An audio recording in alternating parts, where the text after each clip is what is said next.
After dark, baby. Don't do it.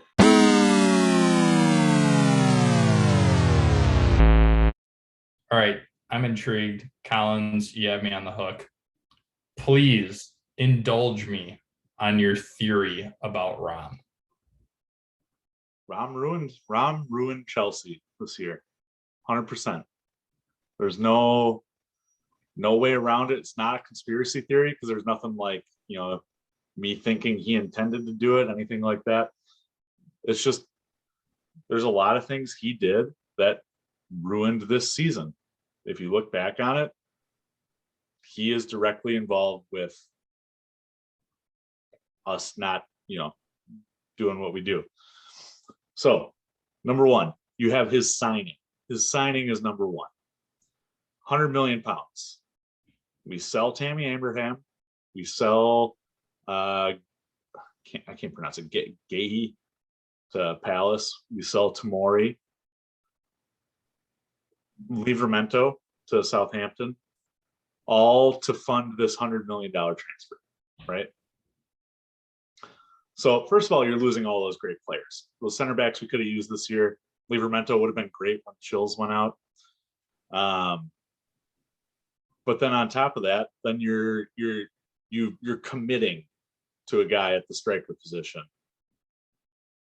that you could have broken it up into two. If you weren't confident on Timo, you could have broken it up into, you would have had Tammy and you could have bought maybe two other strikers. So you got that. All right. Then you fast forward and he gets injured in the Champions League. Not directly his fault, right? But I would say that effectively fucked over a lot. I mean, that led to his reduced playing time when he thought he was ready to come back. It led to a drop in goal scoring because he was scoring on his 2 touches a game, right? So we don't take first in the pool, which, we got Lille draw in the first round, but would we have gotten Madrid in the second round? Probably not. So you go to that, and then he has the Sky Italia interview because of the reduced playing time, which kills the locker room. We head into December with that whole cloud hanging over us, right? Kills everything in the locker room. We have a guy who Tuchel is sitting on the bench because of those comments. We're publicly blasting him and calling for him not to play. 100 million pound striker. Then we move into January. And he's back, he's in form, he's not in form, but he's fit, he's ready to go. But he's lost all confidence because he's shot himself in the foot with the Sky Italia thing. And so the guy that we spent 100 million pounds on, the guy that we are making the club record signing, the guy that we are entrusting the keys to the club with, is broken by his own doing. The $100 million, the spending on him, not necessarily his doing, but everything that he's done since is his doing. So I guess between primarily Rom is the focal point, but also Marina, and the fact that she went out and bought him, has in essence killed our season. Valid points. I think I will go a lot higher. Player prices are astronomical. Like, are they though? Because we sold Olivier Giroud for $1 million. Look at club record signings throughout the Premier League, and you tell me what's worked out. Well, right, and that's what I'm saying. I get that. Everybody's overvalued because it becomes a business, right? People, the clubs that are selling, they want more money based on the previous year performance, right? It's just players getting their own. That's all it comes down to. And the fact that there are no restrictions on it, that I think is the biggest culprit. You look at American sports, right? You have salary caps, which makes sense. right? And that's why it's not as, as lucrative as like a, a football team in Europe. You have like a great example, Nicolas Pepe for Arsenal. What's he done? Miguel Almiron, before I think Chris Wood was their big signing. What have they done? You look at like all these people that were bought for massive amounts of money. What have they done? The only thing that they've done is not lived up to the price tag.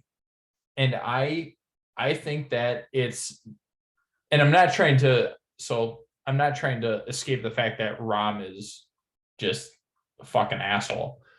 What I'm saying is the system itself is flawed in that regard because prices are just going to keep going up and up, right? We see this with the salary cap in basketball, baseball, American football. Everything just keeps going up and up. There are no real regulations, financial fair play, whatever, fuck off. Like there are no regulations around it. So you can pay as much as you want. I personally do not think that Kylian Mbappe is worth over 200 mil. I don't think any player in the world is worth over 200 million, over $200 million or 200 million pounds. I don't. Even in their prime, I don't care. Nobody is worth that amount of money. Okay. I agree with that. I agree with 100% what you said. Club record signings hardly ever work out. The transfer market is inflated. 100% agree on all that. I guess what I'm saying is like Rom is at the center point of all things negative with Chelsea. So, it's not his decision to be $100 million signing, right? That's up to the club. That's up to Inter. That's up to all them. But when you look at what the alternatives are, number one was to keep Tammy.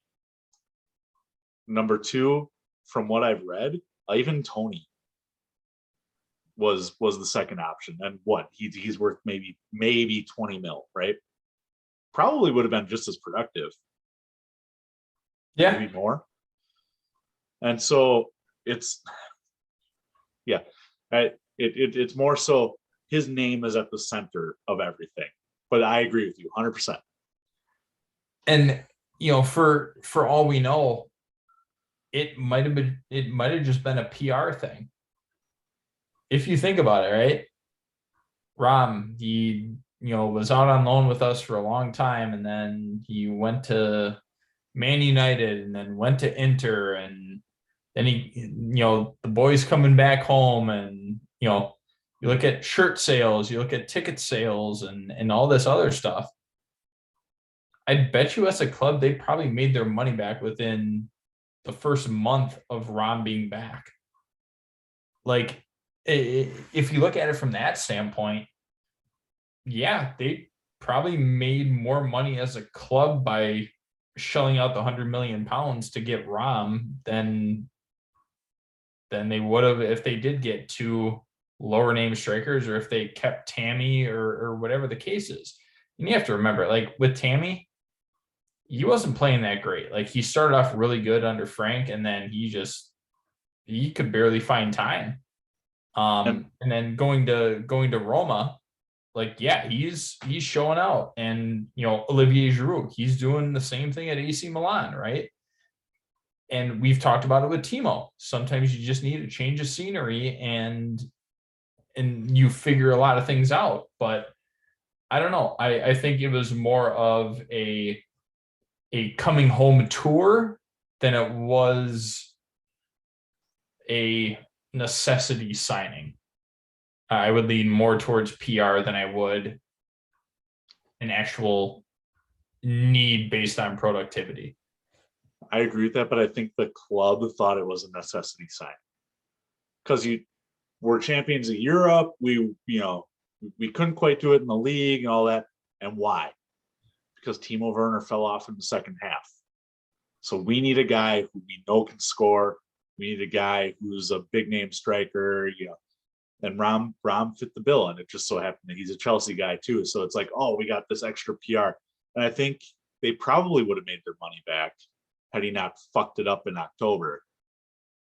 I And I'm saying that they made it back I'm willing before to bet that they're October. about to lose 50 mil on him. They made it back before October. That's what I'm saying. In shirt sales alone, they probably made that back already as a club. In ticket sales, come to see Rom and lead the line. And let's not forget, he had a pretty good start to the season. He had a real good start to the season. So you don't think that drew in enough to counteract what they paid for him from an overall club perspective? I completely think that is the case. Isn't the Miami Marlins that has like 14% ticket sales and they have to fill seats? Like they're sold out every game. There's no more, like the secondary market might go up for ticket price. That doesn't get seen by Chelsea at all. So they're drawing no more people to their matches than they were. They're capped. So fair. So maybe the right way to phrase it is, and I don't know anything about this, what does their broadcast look like? Do they get a certain amount based on number of viewers per match? No. So Premier League is broken up evenly per team, as opposed to La Liga, where they can each individually negotiate with the broadcaster. Gotcha. Okay. No, that makes sense. I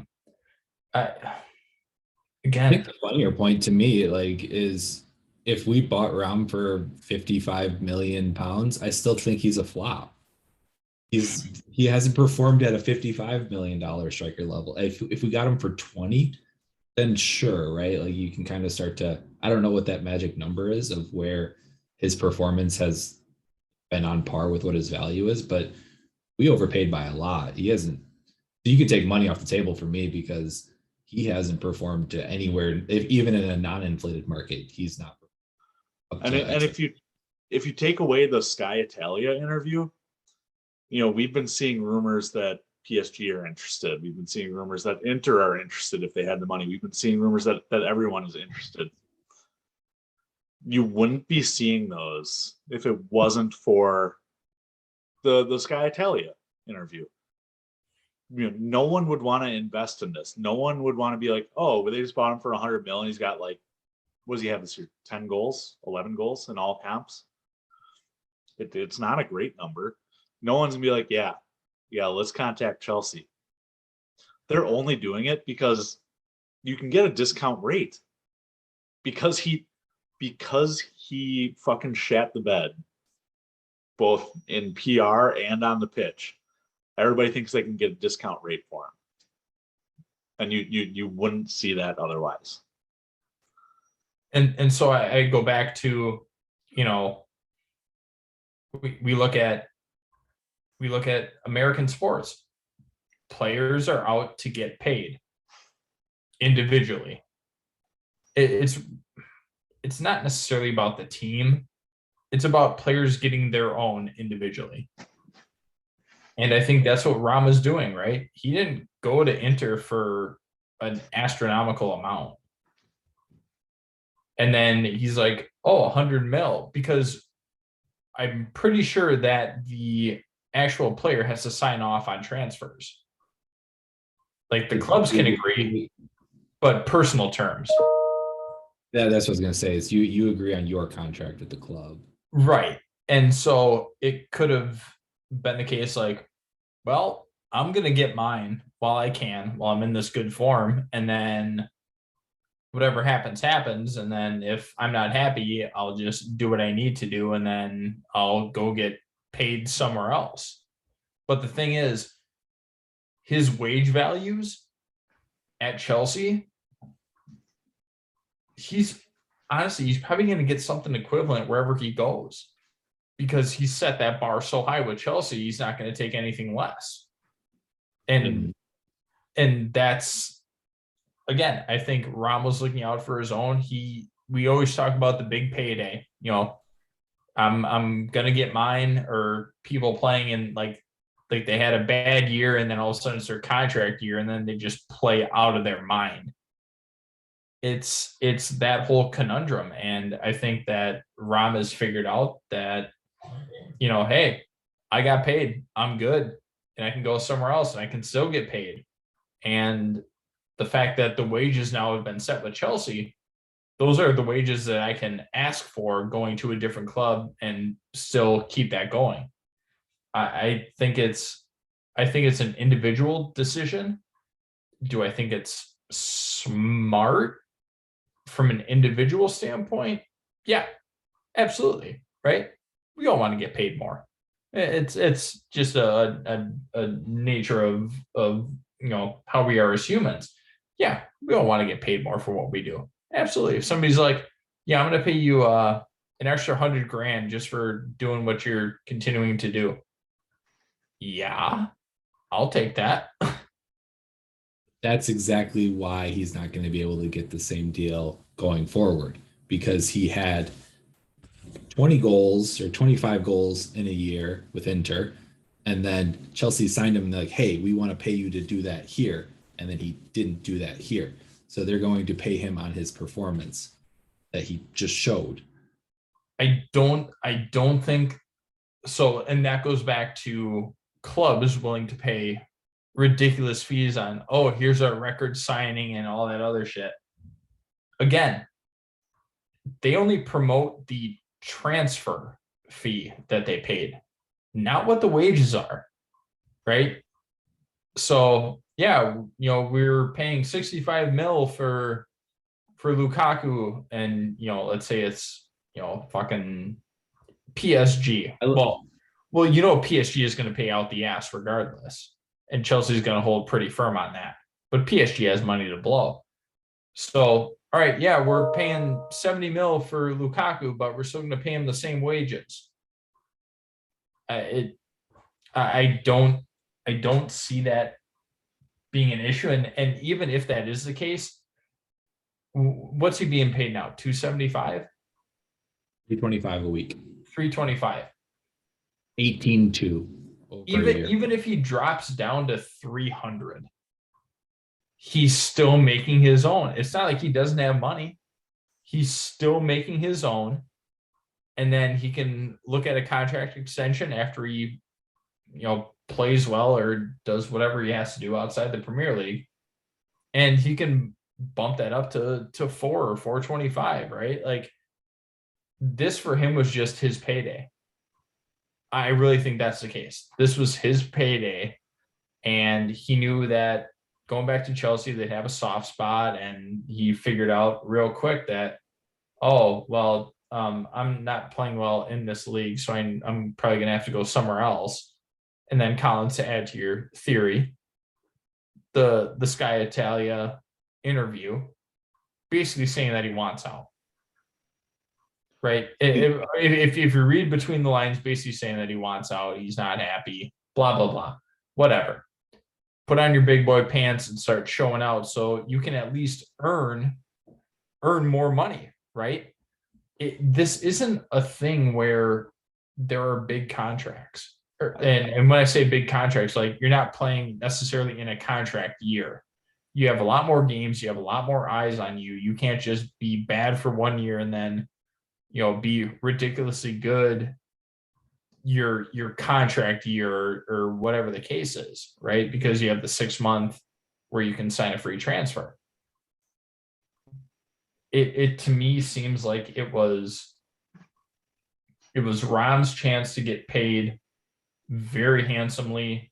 And I still think that based on the precedent that he set as far as wages go, he'll be able to still be able to get something close to that. And at the end of the day, Chelsea are going to be the ones that get fucked, because we're not going to be able to get back our full investment on him.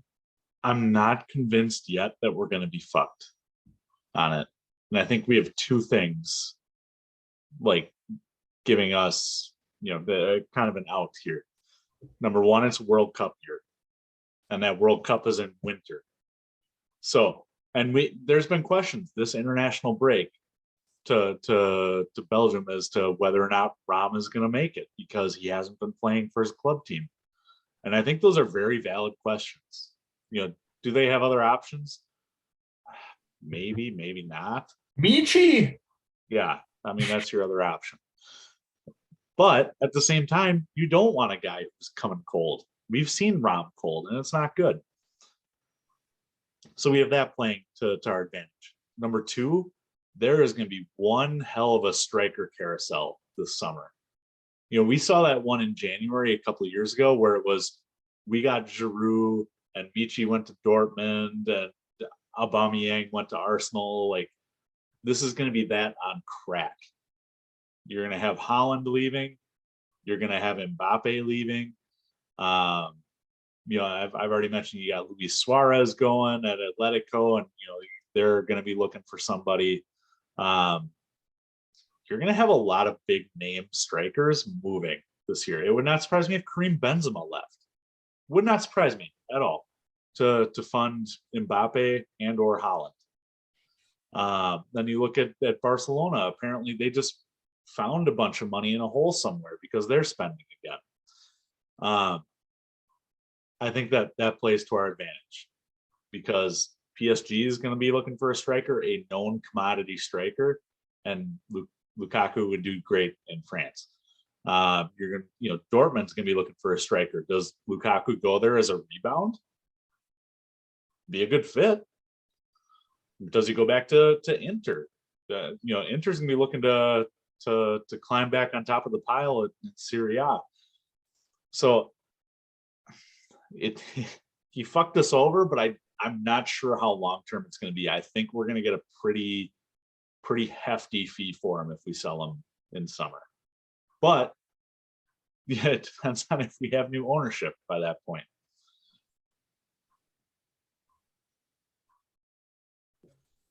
Do we think Todd Bowley looks at Rom and is like, yeah, he fits the analytics? Do you think Ricketts is like, yeah, we want to pay you super high wages? No, I'm gonna refrain from that one. We're playing for the number 1 draft pick next year, okay? Tell me when the draft is, guys. I missed that date. I want to say it, but I'm not going to. No, never mind. I'm not going to change that subject. Never mind. Go ahead. No, I'm not saying it. Anyways, I really think that the whole, I think that there's more to it than obviously just Rom, right? Like, well, yeah, like this year has just been an absolute shit show. And the fact that the boys have been this resilient this long, like, you got a real good cast of characters in there, right? You got a good mix of everything, which I think is good. And now, kind of like I talked about before, you got people kind of looking at this like, okay, this is how the team needs to be. This is where we thrive, and what we need to do. Like, this might be out of my comfort shell, but this is what the team needs. And I think you're starting to see people do more of that, which I like. I forgot to mention in my giant conspiracy theory, Rom is also the defense minister and the minister in charge of Ukrainian affairs in Vladimir Putin's cabinet. So you can blame it all on him. I did have another question for you guys, though, changing topics. How do we feel about this year? Like, just in general, assuming that we've already won what we're going to win. We're not going to win the FA Cup, assuming we just lose that one. We're not going to win the Champions League. We don't advance. We don't win the Premier League. But we've won the Club World Cup. We've won the European Super Cup, right? Those are the 2 we've won this year. Yeah. Finished 3rd in the Premier League. Knocked out in the quarters by Madrid. Possibly make the final of the FA Cup. How do we feel about this year?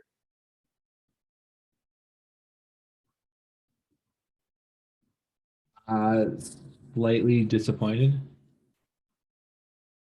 The thing that hurts is that couple of breaks here and there, and we could have won the Champions League. It feels like we're not that far away from winning the Champions League. I mean, we are now. I just like when you look at the season in general. It'd be kind of funny because I think we talked about like what is a successful season on one of our podcasts, like Yep. on episode like 12. So it'd be funny to hear what we said back then. It's like winning the FA Cup would help a lot to make it like a good season. It's not a bad season though. It's really not. So it just hurts because it had so much potential to be a fantastic season. And it would have like just missed on like three key metrics that could have elevated it to like really ridiculously good status. Matt, what about you? Nobody expected the club sale. That is a tough ask for any club, especially when you are a top club in Europe. Like, fine, Newcastle, whatever. Nobody really gives a shit. That is a tough. Sorry. Well, I didn't think I said anything that bad. I thought it was okay there. Putin was poisoning me. Sorry. Yeah, nice. I think that whole thing, and the timing of it, especially when we were in basically, a match every third or fourth day, that definitely didn't help things. I would say that for this season, the way I would classify it is, a proud season. You have all this shit going on left, right, and center twice on Sunday, and the boys are still going out and just playing. Like, once the sale hit, like, we were undefeated for 6 or 8 straight matches. Yep. And there was so much uncertainty around, well, how are the players going to get paid? How are they going to travel? Like, what are they going to do? And they just took it in stride with a smile on their face and an ass kicking against whoever was on the opposite side of the pitch. Right. I'm proud of the boys. They've gone through a lot this season, and, win, lose, draw, they've done everything that they've could to, play for the badge, play for themselves, play for the team, the manager, everything. I'm very impressed and very proud of the team that we have and what they've done this season, regardless of what happens, in the next few months. I agree with that. I think it's a successful season. I've found myself this year more than most, because we're potting now, being very like high and low with how the club's doing, as opposed to how I used to, where it was like, maybe I didn't watch every game, but it was zoom out. Okay, well, we've won 3 of our last 4. We've lost, we're undefeated in 16 matches, even if it's 8 draws in there. But I look at last year as almost like a fluke. We talk about how young the team is. We talk about how young that team was. You talk about the goal scorers, the attackers, and that it's Mount, Havertz, Pulisic, Werner, and it's a very young group. And so I think that they overachieved last year. And going into the year, if I'm looking at it objectively now, Real Madrid is the only team to repeat as Champions League winner in the last 20 years, something like that. We weren't going to compete for the Premier League. Rom was supposed to be the missing piece, but we still don't have the depth that City and Liverpool have. Made the final of the EFL Cup, potentially the final of the FA Cup. Again, knocked out by Madrid in the quarters. I think you're seeing a young team play to where they should be. I think if you look at the law of averages, and again, baseball reference, I love baseball. But it's all about, a guy can go 5 for 5, but the next game, he might go 1 for 5, something like that. And so you're going to have that regression. It's not necessarily a negative. It's not necessarily like a bad regression. It's not an overall talent regression. It's just a regression to the mean. And I think this is what you're seeing this year. And as this team gets better, or gets older, this mean will continue to go up.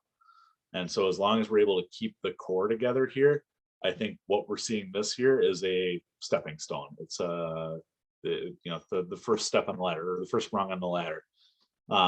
Then in 2-3 years, can you imagine Kai Havertz at age 25, 26? It's going to be scary.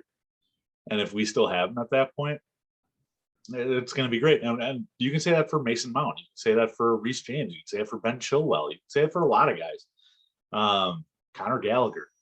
Jesus, like he may be the best midfielder in the world in a couple of years. I think that this has been a positive season when you look at the overall age of the team. So here's a question for you guys. You would argue what, 5 would be a core in football? You would have 5 as a core, or 6? I'd make it like a window. It depends who we're talking about. Right now, who are your 5 or 6 core people that Chelsea need to keep in the long term? Okay, so we're talking like a 5-year core kind of thing, or like a 3-year core? I would say a 5-year core. 5-year core, 5 and or 6 players that Chelsea need to keep the level that we're at consistent and competitive. Let me step away for a second while I think about it.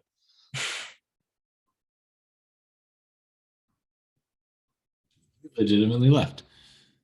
I know, what an asshole. I honestly don't even have my own answers. I just thought of it as he said it, and I was like, that can be interesting. Pretty sure I have mine. Let me make sure. All right, 5-year core, right? 5-year. Years. Okay. Has anybody gone yet? Did I miss anything? No. I didn't even have my list. I just threw it out on a whim. So I had to come up, we all had to come up with our own list. Okay. Collins, start us off. So I look at the 2012. Parker's got the sweatshirt on, the 2012 Champions League, and that's honestly what I base my footballing everything off of, is that team. And you were strong up the middle again, just like baseball. God, take another drink. Striker, central mid, center back, keeper. We don't have a striker. We just don't. But I'm gonna put Kai Havertz there. I think Kai Havertz's guy 5 years from now is going to be world class, and he is right now. Mason Mount behind him, I think, is number 2. Pulisic, maybe. I think with American owners, he's going to be here for 5 years, but I don't know if he's a cornerstone guy. Behind that, I think you got Kova, you got Gallagher. So that's 4, right? Yep. And then center back, I don't think we have one on the roster right now, but I think we have a loanee who's going to be one. I think that's Levi Colwell. 19 years old, already being touted as like the next Rio Ferdinand. Got called up to England's U21 squad. He's killing it in the championship right now. I think he's your guy at center back. That's my 5.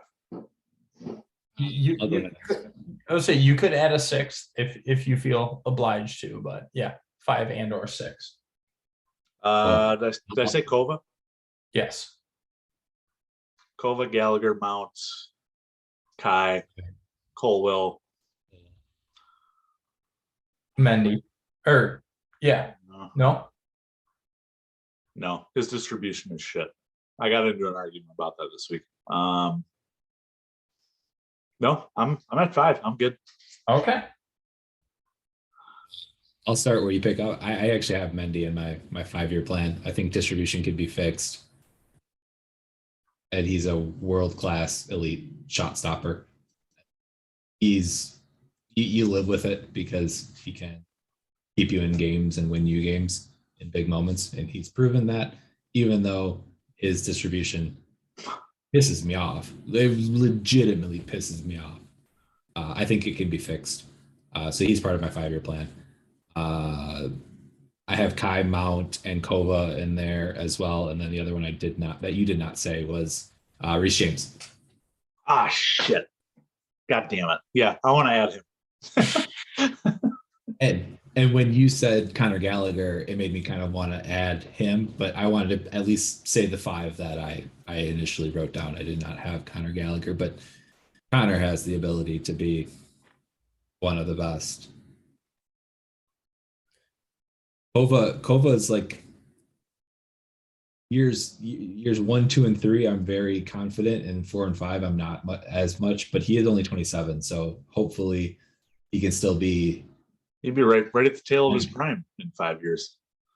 Exactly. That's kind of what I was thinking. Is hopefully he's like 95% of the player he is today in that 5th year, and not 70% of the player he is today. So it's tough to gauge out because 5 years is a long time and a lot can happen. But that's who I would build around.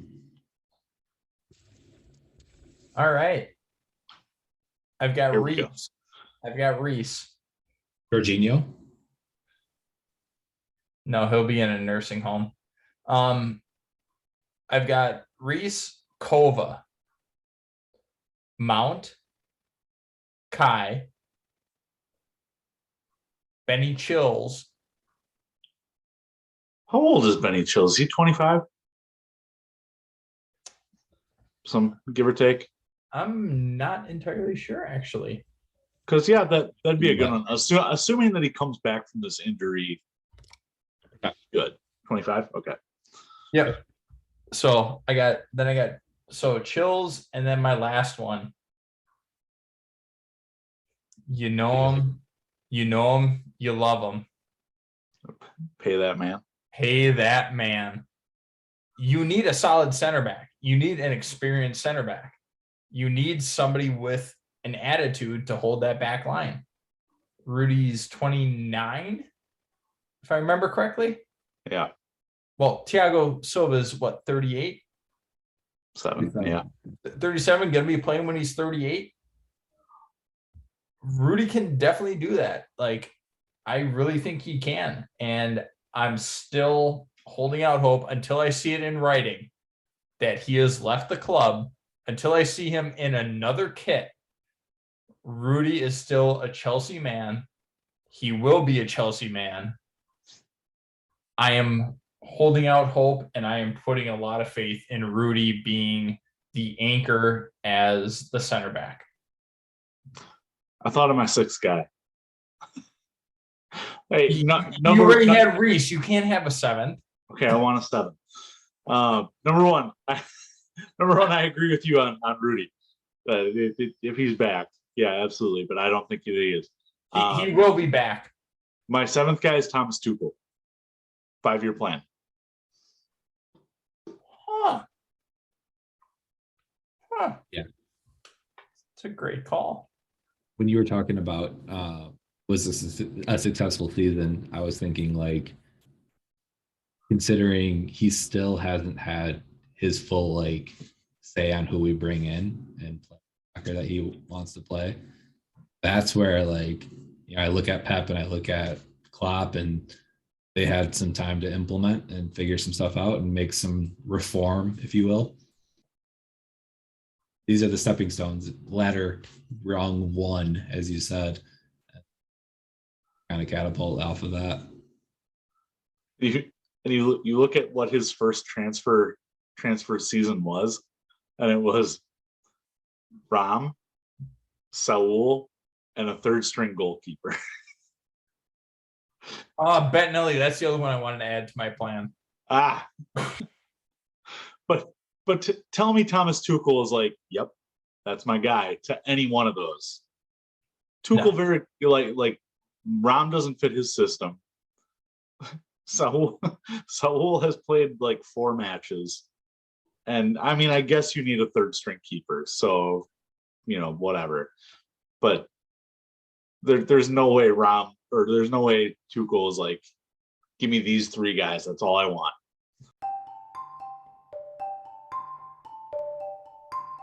I'm all potted out.